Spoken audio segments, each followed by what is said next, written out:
de t'aimer, c'est de t'exprimer la chaleur de mon amour que mon âme ne peut contenir, que mon cœur ne peut retenir, dont l'élan ne peut tarir. Et la vie qui se libère d'un amour que tu génères est plus que la ferveur d'un volcan en chaleur. C'est plus qu'un torrent qui se déverse sous les flancs des montagnes rocheuses et qui répand ses eaux vers le lieu de sa demeure. Seigneur, tu as été avant d'être, car tu t'appelles Je suis, et tu as vécu avant de naître, car tu es éternel. Tu agis avant de parler, et quand tu parles, l'accomplissement est plus qu'une évidence. Lorsque vint le moment où tu fus introduit au milieu des hommes, la nature et ses lois furent perturbées, car tu fus précédé ta randonnée royale par les signes et les prodiges. La terre et ses régions inférieures désemparées, car la vie a vaincu la mort dans ses retranchements macabres. La mer et ses flots imperturbables ont perdu leur orgueil légendaire, car tu as marché sur les eaux et arrêté les vagues déferlantes de la mer. Le vent, déjà sans repère dans sa nature, se fit serviteur du grand roi que tu es. Si les hommes n'avaient pas les yeux pour voir, la nature, elle, a reconnu son créateur et s'est soumise à sa puissance. Le temps institué a véritablement fait son décompte. Et sans s'arrêter, il a simplement remis son compteur à zéro. Le calendrier des hommes venait d'être sensiblement revu, car le jour de ta naissance a été scellé par une alliance universelle comme l'an zéro, pour signifier à toutes les générations que rien, ni personne, ne peut venir avant toi, Seigneur. Le monde a dès lors évolué à double vitesse et été conduit par les lois de la nature, mais aussi par la puissance surnaturelle de celui que tous les saints adorent, Jésus-Christ, le Seigneur de l'univers. Tu as changé le décor des éléments qui définissent le système du monde que tu as créé, et tu as institué l'ère des miracles, des prodiges, pour par la puissance de ton nom que les rachetés ont reçu en héritage. Ô vainqueur de Golgotha, tu as donné ta vie car personne n'avait le pouvoir de te l'arracher. Tu t'es humilié devant ceux que tu as criés. Tu mourais pour ceux qui te maltraitaient, mais que tu aimais de l'amour de Dieu. Jamais l'histoire des hommes n'avait inscrit dans ses annales les prouesses d'un saint qui donne sa vie pour les méchants de ce monde, d'un juste qui répand la pureté de son âme pour aimer jusqu'à la mort les incirconcis d'une génération en perdition, de Dieu qui s'est fait homme pour aménager aux hommes une place dans la divinité, d'un roi glorieux qui abandonne son trône pour les mécréants de la terre en mourant comme un voleur et portant jusqu'au sépulcre l'opprobre d'une mort honteuse, la mort de la croix.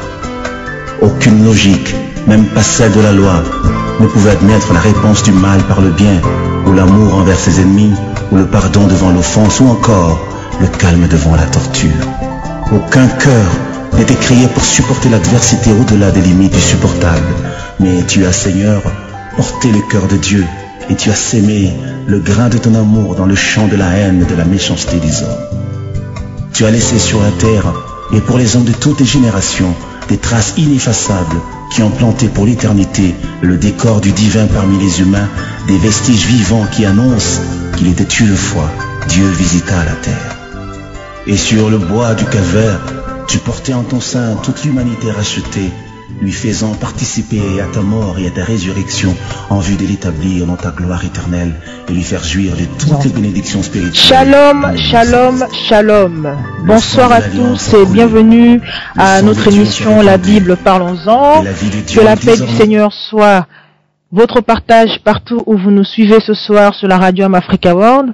Alors, j'aimerais souhaiter la bienvenue à tous ceux qui nous rejoignent pour la première fois et bienvenue à tous les habitués aussi. Merci en tout cas pour votre fidélité. Alors, je rappelle que cette émission est faite sous forme d'enseignement, alors soit sous forme de conférence débat ou alors sous forme d'enseignement. Mais ce soir, c'est un enseignement que je vais apporter. Et à la fin de l'enseignement, comme d'habitude, nous aurons notre série de questions-réponses sur le point « Rester obscur ». Alors sans plus tarder, je vais rentrer sur le thème de mon enseignement. Alors ce soir, j'apporte l'enseignement sur le Christ et le sabbat. Alors, je parlerai du sabbat dans l'Ancienne Alliance et ensuite je parlerai du sabbat dans la Nouvelle Alliance. Comme j'ai fait pour le mystère du sang pour ceux qui m'ont suivi mardi dernier. Donc je parlerai de l'Ancienne Alliance d'abord et ensuite de la Nouvelle Alliance. Alors, le sabbat vient tout simplement du mot hébreu qui veut dire Shabbat, qui désigne un jour chômé totalement. C'est un jour de repos. le Shabbat. Et il tient son origine de la création du monde. Selon le récit de la création, Dieu se reposa au 7e jour de toute son œuvre. Dieu a béni et a sanctifié ce 7e jour. Nous lisons dans Genèse 2:2 que Dieu acheva au 7e jour son œuvre qu'il avait faite et il se reposa au 7e jour de toute son œuvre qu'il avait faite. Dieu bénit le 7e jour et il le sanctifia parce qu'en ce jour, il se reposa de toute son œuvre qu'il avait créée en la faisant. Donc, Dieu lui-même, donc l'origine du sabbat vient de Dieu lui-même. Le sabbat tient son origine déjà de la création du monde. Puis, Dieu va instituer cela comme une alliance à son peuple. Alors, pour commencer l'explication donc du sabbat, je veux rapidement relater l'histoire des enfants d'Israël en captivité en Égypte. Pour ceux qui ne sont pas chrétiens, en tout cas, parce que bon, l'émission est suivie par des non-chrétiens aussi. Pour ceux qui ne sont pas chrétiens, rapidement, je relate l'histoire. On a Abraham, on a Isaac, et on a Isaac qui a eu 2 fils, Ésaü et Jacob aura donc 12 fils. Et parmi les 12 fils de Jacob, Joseph, l'un d'eux sera vendu par jalousie, il va être vendu par ses frères aux Ismaélites, et les Ismaélites vont l'emmener en captivité en Égypte. Et donc des années plus tard, Joseph va devenir ministre, donc à la tête de la maison du Pharaon, et tout le peuple dépendait donc de ses ordres. La famine va frapper partout dans le pays. Jacob va envoyer ses fils pour aller chercher du blé en Égypte. Et c'est là, en tout cas, je saute un peu les paragraphes. Et donc, c'est là que Joseph va reconnaître ses frères et va demander à ce que toute sa famille lui rejoigne en Égypte. Et quelques temps plus tard, Joseph va mourir et toute sa génération aussi va mourir, y compris le pharaon qui l'avait placé ministre à la tête de l'Égypte. Et le nouveau pharaon va régner sur l'Égypte, lequel n'avait pas connu Joseph ni sa famille. Et ce pharaon-là, voyant que les enfants d'Israël étaient plus nombreux et plus puissants que les Égyptiens, il va donc engrainer le peuple égyptien dans un conflit terrible avec les Israélites. Donc, le pharaon va demander à ce que tous les travaux durs, tous les travaux manuels soient réservés aux Israélites. Le travail de construction, et d'ailleurs c'est ainsi qu'ils ont construit la ville de Ramsès, le travail de champ et tous les travaux durs, en tout cas, va être réservé aux Israélites. Et le pharaon va demander aux sages-femmes des Hébreux, lorsque les femmes accouchent d'un garçon, il fallait le faire mourir. Pourquoi? Pour empêcher le peuple hébreu, là, de devenir nombreux. Donc il va vraiment leur rendre la vie amère. Et longtemps après, ce pharaon-là va mourir, mais les Israélites gémissaient encore sous la servitude. Les Israélites souffraient encore.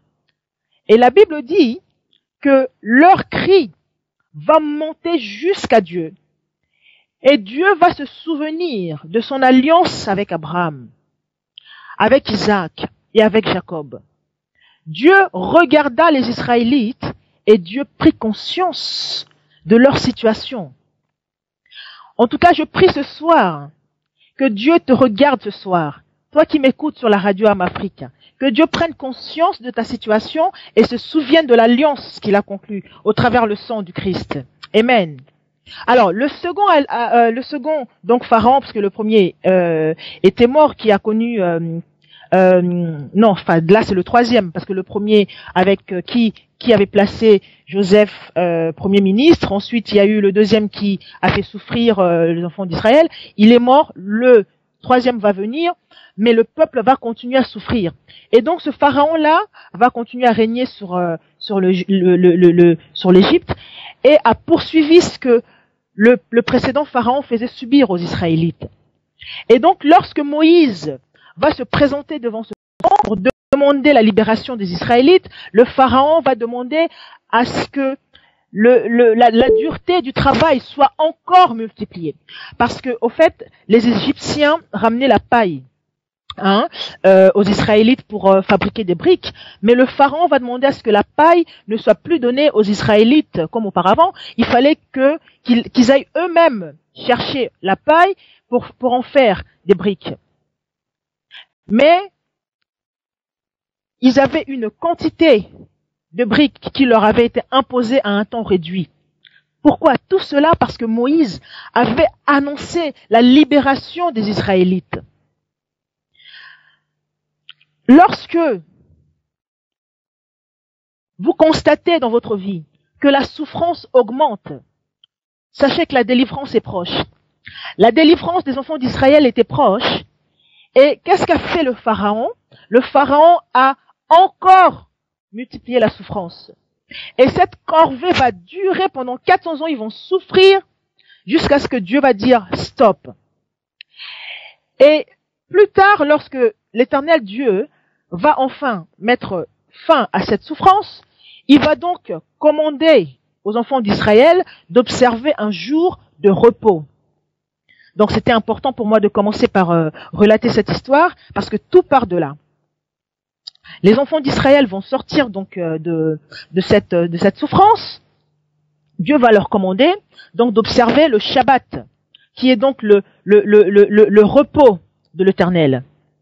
Alors dans ce Shabbat, l'Éternel va inclure et le repos, et la sanctification, et la délivrance. Donc c'était un jour qui était consacré à l'Éternel. On devait immoler dans le sanctuaire 2 agneaux, et en plus de l'holocauste perpétuel des jours ordinaires. C'est un jour qui était compté parmi les Israélites comme un jour de joie, parce qu'ils devaient se souvenir de la délivrance que Dieu leur avait apportée, et le peuple devait donc chercher à accomplir la volonté du Seigneur, le sanctifier, le glorifier. Et donc le Seigneur, pour mettre l'accent sur cette institution, il va donc ordonner à ce que les enfants d'Israël ne fassent rien ce jour-là. Alors nous allons lire dans Exode 16, 23. Je commence par le verset 23, je vais jusqu'au verset 29. Et Moïse leur dit, c'est ce que l'Éternel a ordonné. Demain est le jour du repos, le sabbat consacré à l'Éternel. Faites cuire ce que vous avez à faire cuire, faites bouillir ce que vous avez à faire bouillir, et mettez-en en réserve jusqu'au matin tout ce qui restera.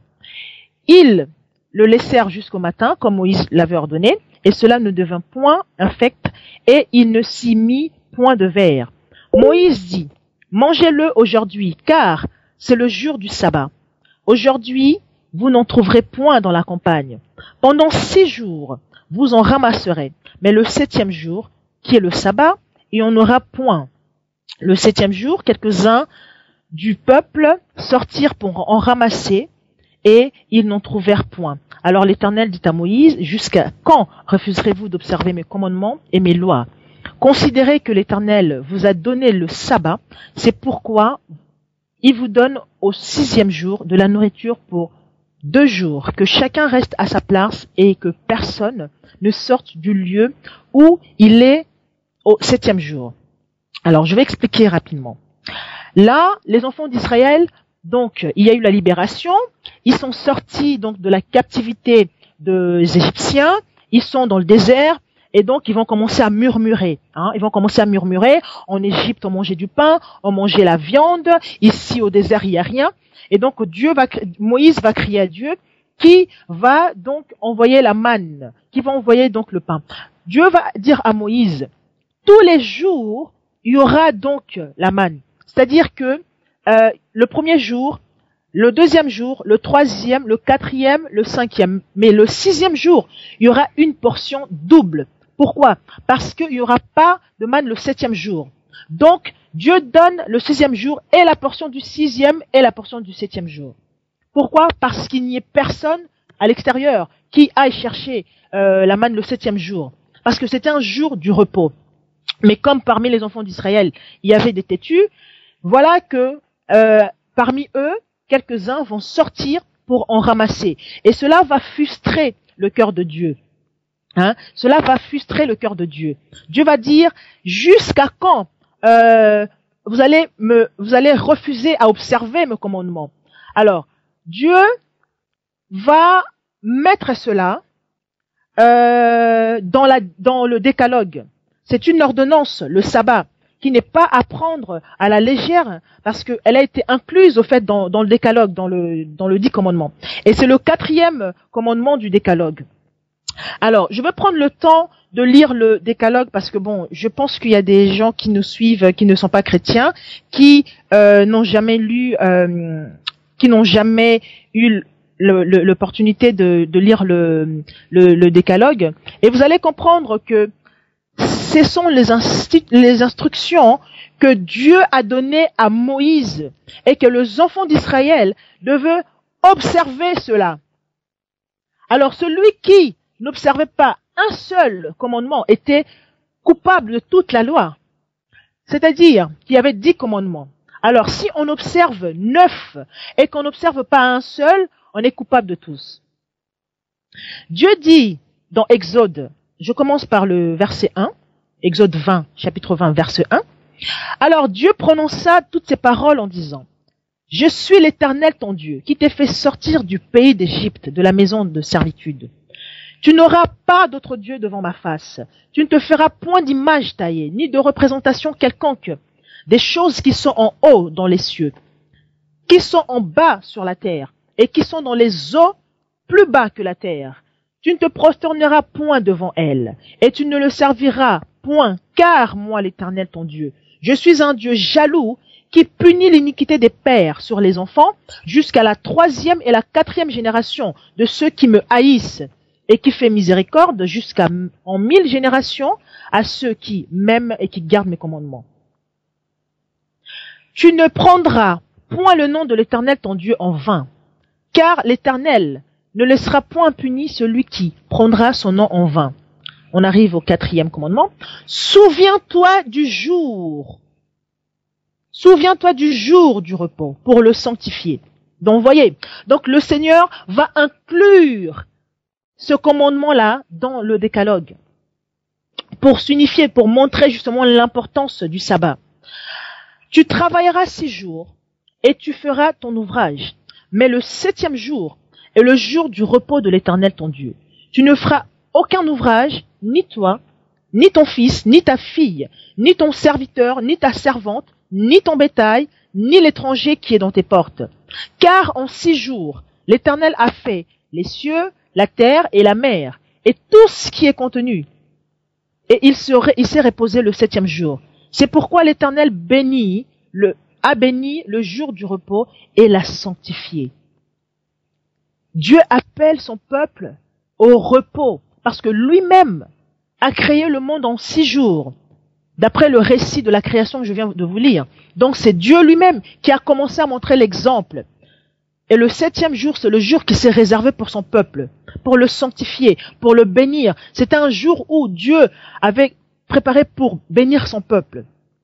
Alors, la Bible va continuer dans le décalogue en disant « Honore ton père et ta mère afin que tes jours se prolongent dans le pays que l'Éternel ton Dieu te donne. Tu ne tueras point, tu ne commettras point d'adultère, tu ne déroberas point, tu ne porteras point de faux témoignages contre ton prochain, tu ne convoiteras point la maison de ton prochain, tu ne convoiteras point la femme de ton prochain, ni son serviteur, ni sa servante, ni son bœuf, ni son âne, ni aucune chose qui appartienne à ton prochain. » Tout le peuple attendait les tonnerres et le son de la trompette.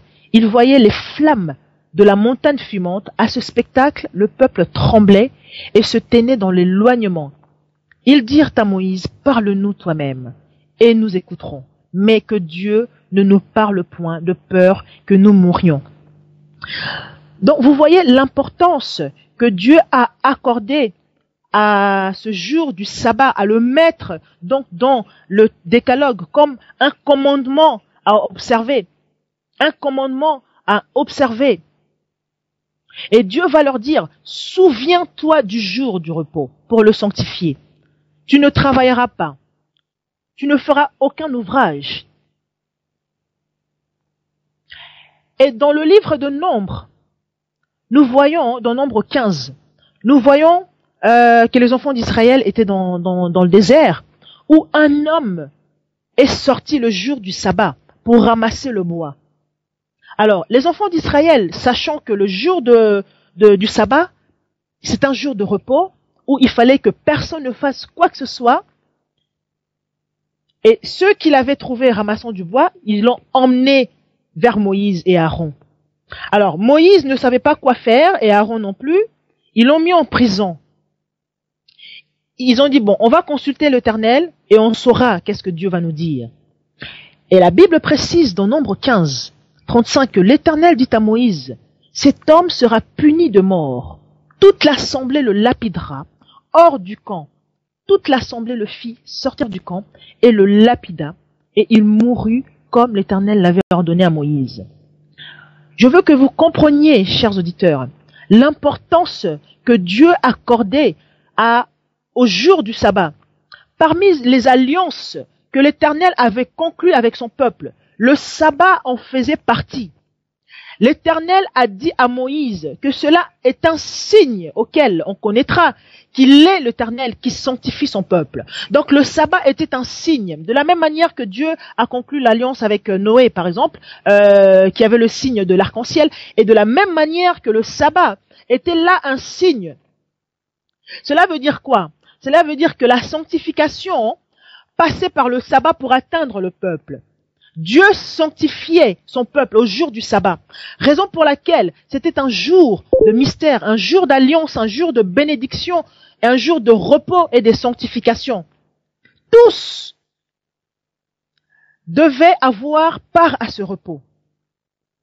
Alors, lorsque nous lisons dans Exode 31, chapitre 31, verset 13, là, l'Éternel parla à Moïse et dit, parle aux enfants d'Israël et dis-leur, vous ne manquerez pas d'observer mes sabbats. Dieu a accordé l'importance de ces jours de sabbat. Dieu va dire à Moïse, vous ne manquerez pas d'observer mes sabbats, car ce sera entre moi et vous et parmi vos descendants un signe auquel on connaîtra que je suis l'Éternel qui vous sanctifie. Vous observerez le sabbat, car il sera pour vous une chose sainte. Donc le sabbat était une chose sainte. Celui qui le profanera sera puni de mort. Celui qui fera quelque ouvrage ce jour-là sera retranché du milieu de son peuple. On travaillera 6 jours, mais le 7e jour est le sabbat, le jour du repos consacré à l'Éternel. Celui qui fera quelque ouvrage le jour du sabbat sera puni de mort. Les enfants d'Israël observeront le sabbat en le célébrant, eux et leurs descendants, comme une alliance perpétuelle.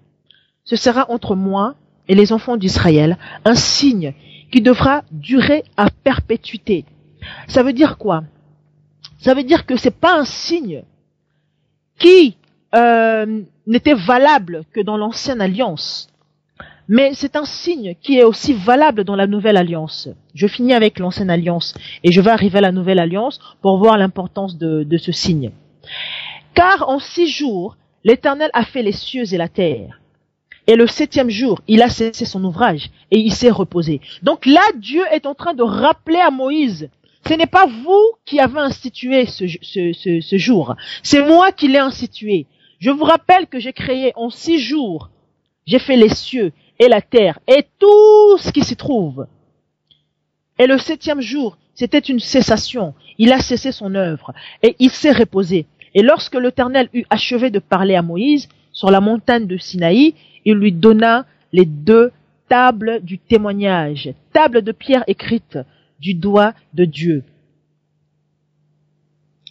Une importance capitale, vraiment capitale, parce que là, la Bible précise que Dieu lui-même a écrit de son propre doigt et va remettre cette table à Moïse pour instruire son peuple. Et parmi les alliances, le sabbat aussi était parmi ces alliances-là.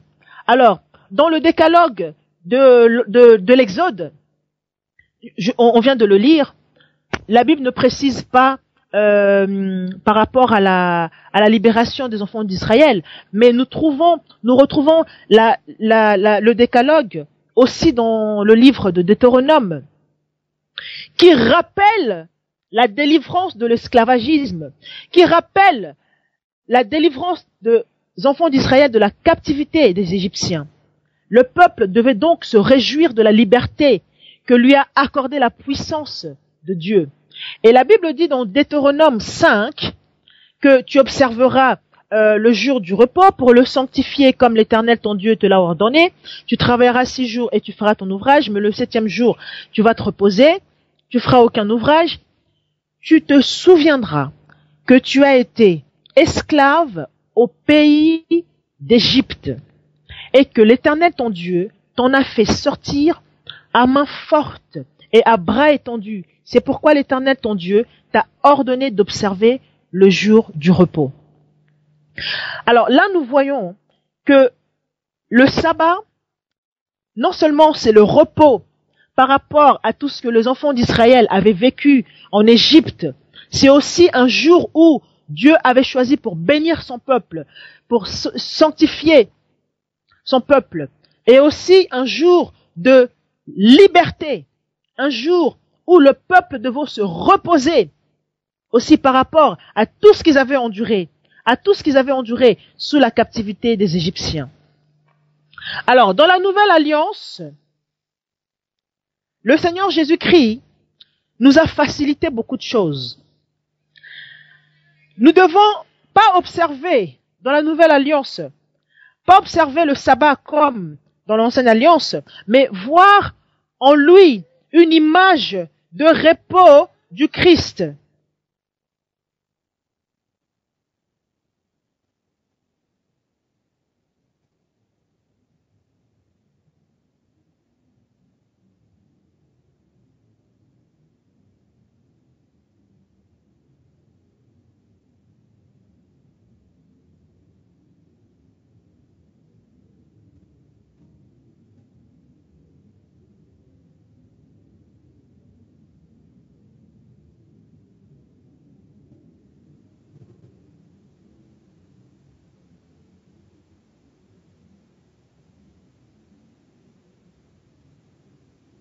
Alors, excusez-moi, mon micro a été coupé. Allô, allô? Mon micro a été coupé. Mon micro a été coupé, excusez-moi. Alors, dans la Nouvelle Alliance, je disais que le Seigneur Jésus nous a facilité dans beaucoup de choses, parce que dans l'Ancienne Alliance, nous avons vu que le sabbat, c'était un jour où personne ne devait faire quoi que ce soit. Et nous avons vu qu'il y avait un homme qui était sorti pour ramasser le bois en ce jour-là et qui a été mis à mort. Alors, là, dans la Nouvelle Alliance, nous devons voir le sabbat comme un repos en Christ. Sous la Nouvelle Alliance, il n'y a pas un jour spécial pour le Seigneur. Ce n'est pas un jour de dimanche, par exemple, réservé au Seigneur. Nous pouvons l'adorer à toute heure, en tout temps. Et d'ailleurs, Jésus lui-même va nous recommander de prier sans cesse. Parce que quand nous prions, nous adressons donc nos prières à Dieu. Et donc, sans cesse, nous sommes en communion avec le Père. Et Paul ne voulait pas que ces divergences nuisent donc à la communauté, à la communion fraternelle, puisqu'en Christ, il n'y a pas de distinction de jour. Et donc, Paul va dire, c'est pour la liberté que Christ nous a affranchis. Demeurez donc fermes et ne vous laissez pas mettre de nouveau sous le joug de la servitude. Nous devons nous réjouir de cette liberté, car c'est pour la liberté que Christ nous a affranchis. Et Paul va dire dans Colossiens 2, 16, que personne ne vous juge au sujet du manger ou du boire ou au sujet d'une fête, d'une nouvelle lune ou de sabbat. Que personne nous juge au sujet de sabbat. Pourquoi? Parce que c'était l'ombre de choses à venir, mais le corps est en Christ. Le Seigneur va instituer le sabbat comme étant un jour de repos, un jour de sanctification, un jour de délivrance. Mais dans la Nouvelle Alliance, cette délivrance ou ce repos va donc s'accomplir en la personne du Christ. Hébreux 4 va nous dire, Hébreux chapitre 4, verset 4, il y a donc un repos de sabbat réservé au peuple de Dieu. Donc vous voyez, le sabbat a commencé depuis la création du monde, par Dieu lui-même, qui s'est donné un jour de repos. Le sabbat va être institué, va être inclus dans le décalogue, dans le 10 commandements, pour souligner son importance. Et le sabbat va être observé tout le long de l'ancienne alliance. Il fallait pas profaner le sabbat. Et le sabbat va encore venir jusqu'à la nouvelle alliance. Et là, Hébreux 4 nous précise qu'il y a donc un repos, effectivement, oui. Il y a un repos de sabbat réservé au peuple de Dieu. Car celui qui entre dans le repos de Dieu se repose de ses œuvres, comme Dieu s'est reposé des siennes. Efforçons-nous donc d'entrer dans ce repos afin que personne ne tombe en donnant le même exemple de désobéissance. Car la parole de Dieu est vivante et efficace, plus tranchante qu'une épée quelconque à 2 tranchants, pénétrante jusqu'à partager âme et esprit, jointure et moelle. Elle juge les sentiments et les pensées du cœur. Nulle créature n'est cachée devant lui, mais tout est nu et découvert aux yeux de celui qui nous devons rendre compte. Ainsi, puisque nous avons un grand souverain sacrificateur qui a traversé les cieux, Jésus, le Fils de Dieu, demeurons fermes dans la foi que nous professons, car nous n'avons pas un souverain sacrificateur qui ne puisse compatir à nos faiblesses. Au contraire, il a été tenté comme nous en toutes choses, sans commettre de péché. Approchons-nous donc avec assurance du trône de la grâce, afin d'obtenir miséricorde et de trouver grâce pour être secourus dans nos faiblesses. Alors là, c'est un appel à la miséricorde de Dieu. Là, c'est un appel au secours de Dieu. Le Seigneur appelle son peuple au repos, au repos par rapport au tourment, comme je viens d'illustrer donc l'histoire des enfants d'Israël, quand ils étaient en Égypte en captivité, tous les tourments qu'ils ont subis sous la captivité des Égyptiens, et c'est de la même manière que nous, chrétiens, enfants de Dieu, lorsque nous étions encore dans le monde, de tout tourment que nous avons subi, le Seigneur nous appelle au repos.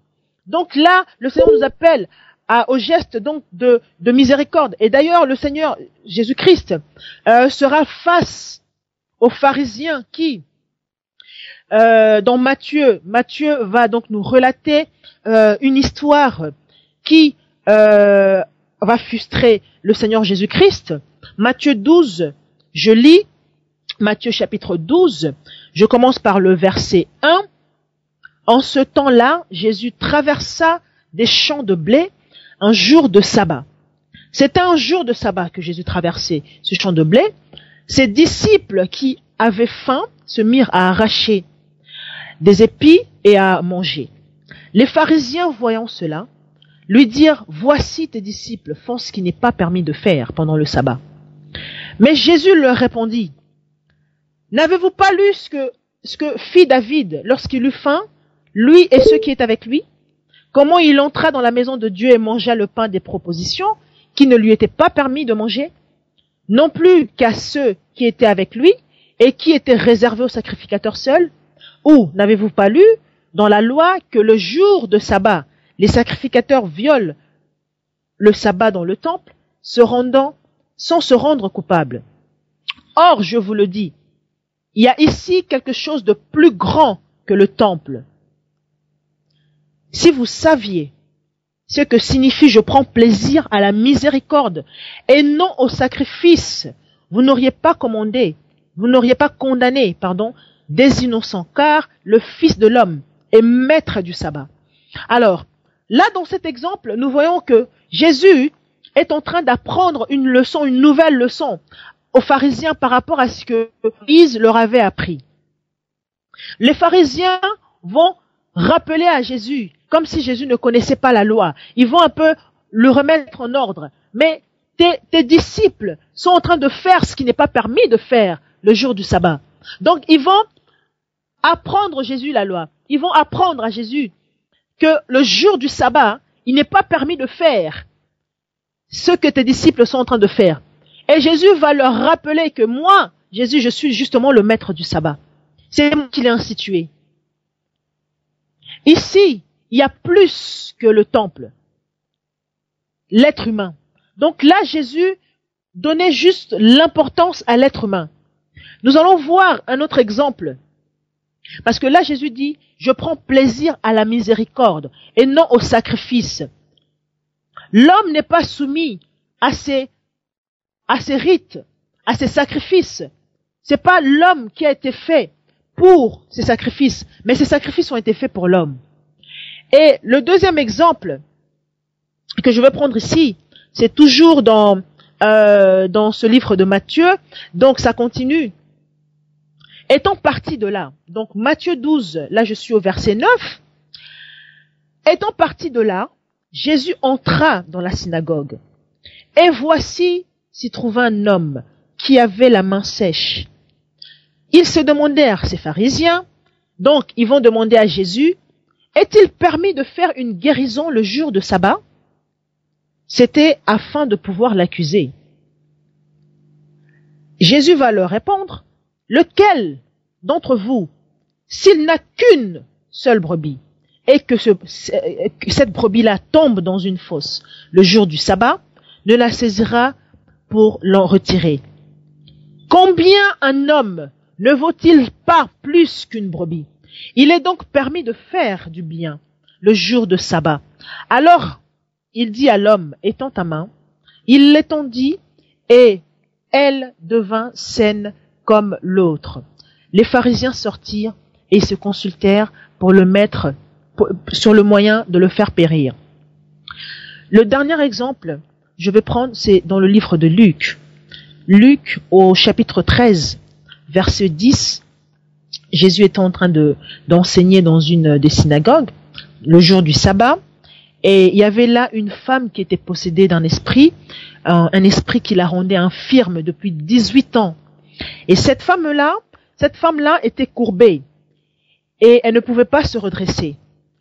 Et lorsque Jésus a vu cela, Jésus va lui dire, « Femme, tu es délivrée de ton infirmité. » Et Jésus va lui imposer les mains, et à l'instant même, cette femme va se redresser.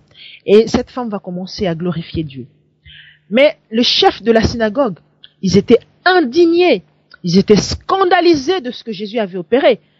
Pourquoi est-ce qu'il va opérer un miracle? Pourquoi est-ce qu'il va opérer cette guérison un jour de sabbat?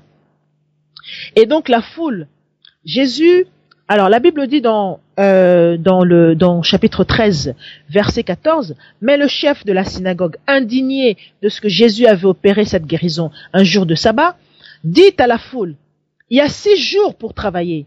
Venez donc vous faire guérir ces jours-là et non pas le jour du sabbat. Donc là, le chef de synagogue disait donc à la foule, on a 6 jours pour travailler. Le 7e jour, c'est pas le jour où on devait travailler.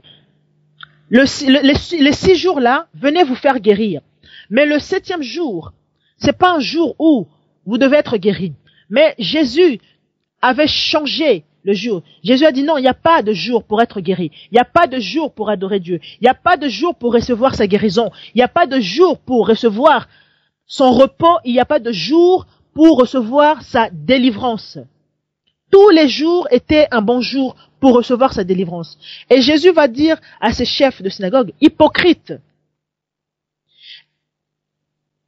est-ce que chacun de vous, le jour du sabbat, ne détache pas de la crèche son bœuf ou son âne pour le mener boire? Et cette femme, qui est une fille d'Abraham et que Satan tenait liée depuis 18 ans, ne fallait-il pas la délivrer de cette chaîne le jour du sabbat? La leçon à tirer de cet enseignement est que si dans l'ancienne alliance, il fallait observer un jour pour entrer dans le repos, dans la sanctification ou alors commémorer la délivrance, dans la nouvelle alliance, Christ était l'accomplissement de cette sanctification, il était l'accomplissement de ce repos, il était l'accomplissement de cette délivrance. Le repos est incarné en la personne de Jésus. Le repos n'est plus un jour.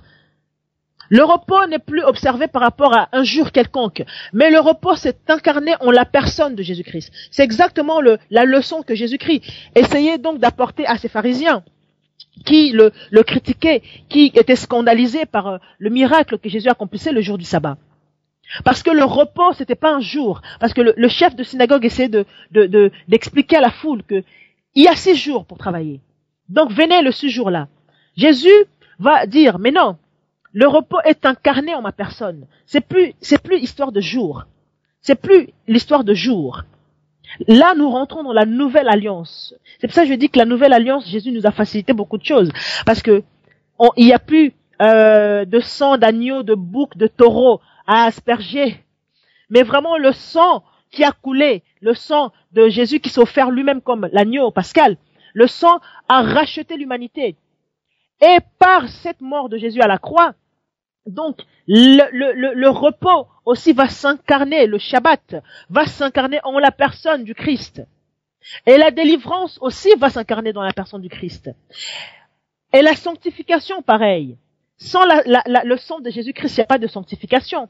Et on ne peut non plus avoir de repos en dehors du Christ. Parce que lui, le Christ, incarne justement le sabbat, qui n'est autre que le repos que Dieu donne à son peuple en échange des tourments que le peuple a subis, en échange de servitude que son peuple a enduré lorsqu'il était encore sous la captivité de l'ennemi Satan. Et le Seigneur appelle son peuple à se décharger de tout souci, car lui seul prend soin de nous, comme le dit 1 Pierre 5:7. Lui seul prend soin de nous. Le Seigneur appelle son peuple à son repos. Le Seigneur appelle son peuple à se décharger de toute inquiétude, de tout souci, de tout tourment. Et d'ailleurs, Jésus va dire, si l'herbe, qui n'a aucune importance d'ailleurs, mais si je prends soin de l'herbe, qui demain sera jetée au four, à combien plus forte raison je prendrai soin d'un être créé à mon image, selon ma ressemblance, hein? Et c'est exactement la leçon que Jésus-Christ est en train de donner aux scribes, aux pharisiens, aux chefs de synagogue, que l'être humain vaut beaucoup plus important. L'être humain vaut beaucoup plus qu'un brebis, qu'un animal. Parce que si vous avez vos animaux, et vous avez une brebis qui tombe dans la fosse le jour du sabbat, et vous n'allez pas le laisser partir dans la fosse parce que vous allez dire, oh non, c'est le jour de sabbat, je ne travaille pas. Non, vous allez sauver votre brebis. Et à combien plus forte raison que moi, Jésus, je ne sauverai pas un être humain? À combien plus forte raison je ne sauverai pas l'homme créé à mon image, selon ma ressemblance, raison pour laquelle je suis venu mourir à la croix, non pas pour un bouc, non pas pour un âne, non pas pour un bélier ou autre animal, mais pour un être humain. Pourquoi? Parce que la vie du premier Adam a été perdue par sa désobéissance, hein. Et donc, il a fallu que le deuxième Adam vienne dans la personne du Christ pour récupérer ce que le premier Adam avait perdu. Donc là, le Seigneur montrait justement que le Shabbat, ce n'est plus un jour. Le Shabbat, c'est l'incarnation de ma personne. Il n'y a pas de repos en dehors de moi, Jésus-Christ, si vous voulez observer un jour. C'est fini cette histoire de jour. Mais il est incarné, ce repos, donc, il est incarné en ma personne. Mais nous, chrétiens, c'est vrai qu'on a gardé un jour où on célèbre notre Dieu, où on va louer Dieu, c'est le jour de dimanche. Pourquoi? Parce que on dit que Jésus-Christ est mort un vendredi et va ressusciter dimanche matin. Et le Shabbat, d'ailleurs, les Juifs commencent leur fête de Shabbat vendredi soir jusqu'à dimanche. Et le dimanche, pour les Juifs, c'est le premier jour de la semaine. Et donc, dans la nouvelle alliance, Jésus viendra non pas abolir la loi, mais accomplir la loi, l'accomplissement de la loi en la personne du Christ, qui, lui, va donc apprendre cette leçon en disant que le jour, ce n'est plus le jour du repos n'est plus à observer, mais ce jour-là va être accompli au travers de ma personne. J'arrive donc à la fin de cet enseignement. Dans les jours à venir, c'est vrai que je parlerai, parce que je ne veux pas rentrer en profondeur, parce que c'est encore un autre message sur le mystère de l'Église, qui est l'épouse du Christ. Hein? Parce que là, l'importance pour Jésus, justement, c'était le salut des âmes. L'importance, c'était plus l'être humain. Là, Jésus a mis l'accent sur l'humain. Et Jésus va dire que le sabbat, l'homme n'est pas fait pour le sabbat, mais le sabbat est fait pour l'homme. Donc, c'est le sabbat qui est soumis à l'homme. L'homme est au-dessus du sabbat. Là, le mystère, donc, de âmes, parce que l'importance pour Dieu, c'est vraiment les âmes. C'est vraiment les âmes. Et qui dit âme dit église, non pas en tant que bâtiment somptueux, mais en tant qu'être humain. Mais c'est encore un autre message dont je ne vais pas rentrer en profondeur. Le message, donc la leçon à tirer ce soir sur l'ancienne alliance, qui était donc le sabbat, le jour du sabbat, donc le 7e jour, à observer, parce que Dieu lui-même, dans le récit de la création, a créé le monde en 6 jours et s'est reposé le 7e jour. Et donc, il va instituer cela aussi au peuple, et en le mettant dans le décalogue, un commandement à observer. Et donc, dans la nouvelle alliance, Jésus-Christ est l'accomplissement donc de ce repos. Il n'y a pas de repos en dehors de Jésus-Christ. Toi qui m'as suivi ce soir, que le Seigneur te bénisse. J'attends des réactions, des questions, s'il y en a, avant de rendre le micro à la régie, parce que vous savez que cette émission a pour but donc de parvenir à la connaissance du Christ, surtout pour les non-chrétiens, de comprendre le mystère du Christ. Hein. C'est très important, parce que nous sommes dans le dernier temps. Il est important de propager la bonne nouvelle et que les gens parviennent donc à la connaissance du Christ. S'il y a des points ou des questions qui sont restées obscures, donc je laisse temps à la réaction et aux questions. T'exprimer la choisir avant de parler, et quand tu parles, l'accomplissement est plus qu'une évidence. Lorsque vint le moment où tu fus introduit au milieu des hommes, la nature et ses lois furent perturbées, car tu fus précédé ta randonnée royale par les signes et les prodiges. La terre et ses régions inférieures désemparées, car la vie a vaincu la mort dans ses retranchements macabres. La mer et ses flots imperturbables ont perdu leur orgueil légendaire, car tu as marché sur les eaux et arrêté les vagues déferlantes de la mer. Le vent, déjà sans repère dans sa nature, se fit serviteur du grand roi que tu es. Si les hommes n'avaient pas les yeux pour voir, la nature, elle, a reconnu son Créateur et s'est soumise à sa puissance. Le temps institué a véritablement fait son décompte, et sans s'arrêter, il a simplement remis son compteur à zéro. Le calendrier des hommes venait d'être sensiblement revu, car le jour de ta naissance a été scellé par une alliance universelle comme l'an zéro, pour signifier à toutes les générations que rien ni personne ne peut venir avant toi, Seigneur. Le monde a dès lors évolué à double vitesse et été conduit par les lois de la nature, mais aussi par la puissance surnaturelle de celui que tous les saints adorent, Jésus-Christ, le Seigneur de l'univers. Tu as changé le décor des éléments qui définissent le système du monde que tu as créé, et tu as institué l'ère des miracles, des prodiges, pour par la puissance de ton nom que les rachetés ont reçu en héritage. Ô vainqueur de Golgotha, tu as donné ta vie car personne n'avait le pouvoir de te l'arracher. Tu t'es humilié devant ceux que tu as criés. Tu mourais pour ceux qui te maltraitaient, mais que tu aimais de l'amour de Dieu.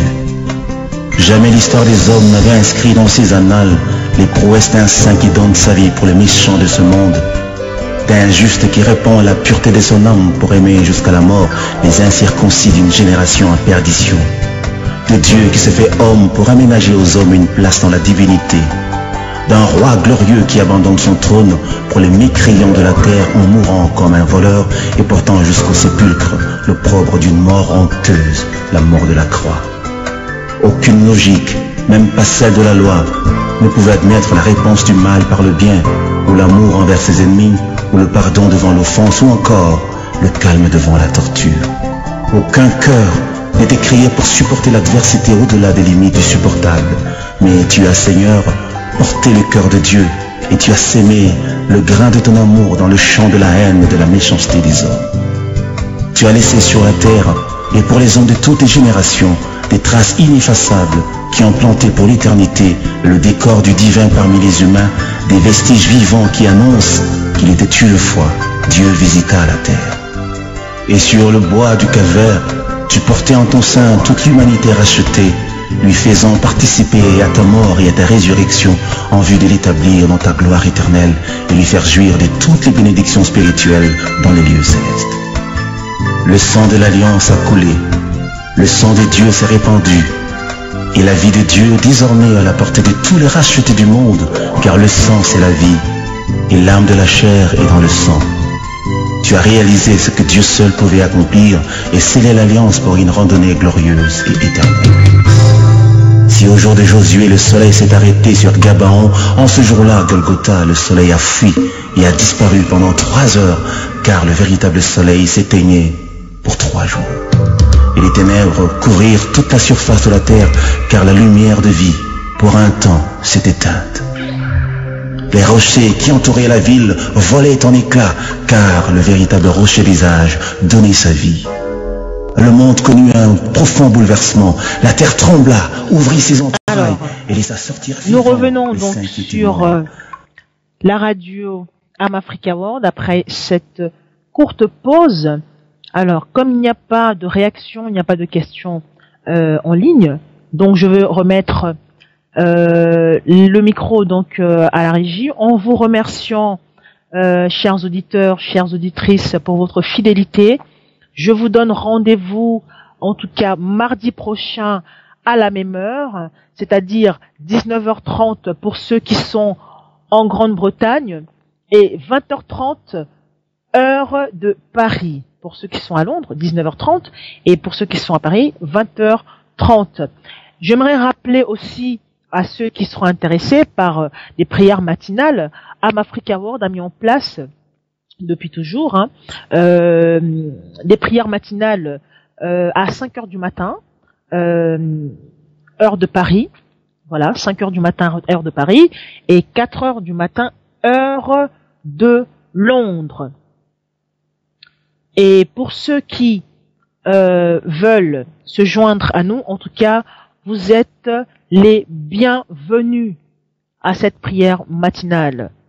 Parce qu'il y a certaines portes qui ne seront ouvertes qu'au travers la clé de la prière. Certaines montagnes qui ne seront aplanies que par la prière. Et il y a certains Goliaths de vos vies qui ne seront aplanis aussi que par la prière. En tout cas, merci de vous joindre à nous sur la radio Am Africa World du lundi au vendredi pour la prière matinale de 5h à 6h du matin, heure de Paris. Pour ceux qui sont en Angleterre, de 4h à 5h. Que le Seigneur vous bénisse. Je vous donne rendez-vous mardi prochain pour notre enseignement, la Bible, parlons-en. Pour ceux qui ont de remarques à faire, des critiques positives ou négatives, vous avez mon adresse mail, vous avez mon contact Facebook, ou éventuellement vous pouvez me contacter via la radio Am Africa World, que je remercie infiniment, en la personne de ma sœur Feza Finan. Que Dieu vous bénisse et bonne soirée à tous. Que mon cœur ne peut retenir, dont l'élan ne peut tarir. Et la vie qui se libère d'un amour que tu génères est plus que la ferveur d'un volcan en chaleur.